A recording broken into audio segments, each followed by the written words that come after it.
Geneva is a global city, a finance centre and worldwide centre for diplomacy, and the most important UN international cooperation centre thanks to the presence of numerous international organisations such as the United Nations and Red Cross.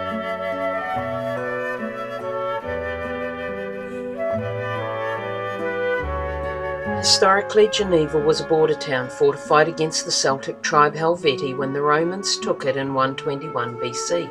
It became Christian under the late Roman Empire.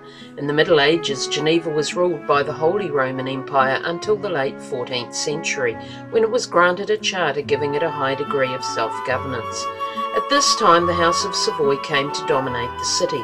In the first half of the 16th century, the Protestant Reformation reached town, causing religious strife, during which the Savoy rule was thrown off and Geneva flirted with joining the Swiss Federation. In 1536, with Protestantism in ascendancy, John Calvin, the founder of Calvinism, became the spiritual leader of Geneva. By the 18th century, however, Geneva came under the influence of Catholic France, which cultivated the city's elite, who tended to be at odds with the ordinary townsfolk, to the point that an abortive revolution took place in 1782. In 1798, revolutionary France annexed Geneva. At the end of the Napoleonic War in 1815, Geneva was admitted to the Swiss Confederation. In 1907, the separation of church and state was adopted. Geneva's world-famous lakefront offers endless opportunities for recreation. However, arguably the most notable feature has to be the iconic Jet d'Eau, which spouts water 140 metres into the air. This stream is created by two pumps, which shoot some 500 litres of water a second heavenward, putting 70 tonnes of water in the air at any one time. It dates back to 1886, when the first jet was designed to release additional water from the Rhone River turbine house. The current jet is the third and was built in 1951.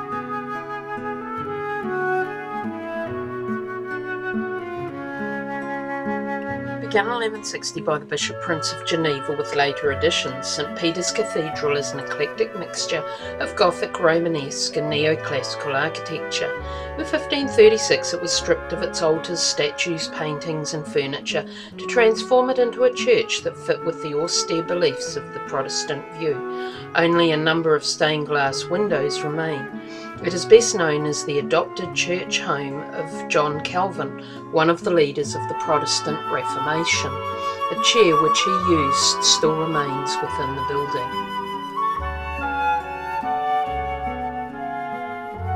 Calvin led the Reformation in Geneva for decades, preaching his doctrines at St. Peter's Cathedral and at the Auditoire de Calvin.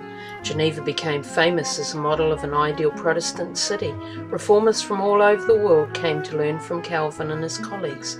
Buildings in the Old Town wonderfully reflect the history of Geneva during the Reformation. Buildings were hurriedly extended to deal with the many religious refugees, the architecture reflecting the austere simplicity Calvin promoted. Geneva's role as the Protestant Rome is commemorated in its large Reformation wall. This monument was constructed from 1909 to 1917 in the university grounds.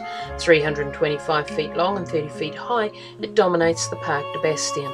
Four 15-foot statues commemorate Guillaume Farel, who first preached reform in Geneva, John Calvin, who led the reform movement and was spiritual father of Geneva, Theodore Beza, who was Calvin's successor, and John Knox, a friend of Calvin, who founded Presbyterianism in Scotland. Ironically, these reformers did not look kindly on statues. Other figures of the wall include King William of Orange, Robert Williams and the Pilgrim Fathers on the Mayflower. Behind them are the words Post Tenebrae Lux, after darkness, light.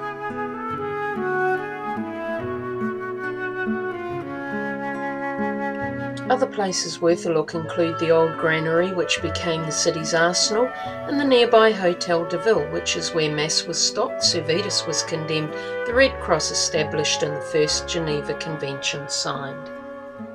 Geneva also boasts the world's longest wooden seat and a massive flower clock, its second hand being over 2.5 metres long.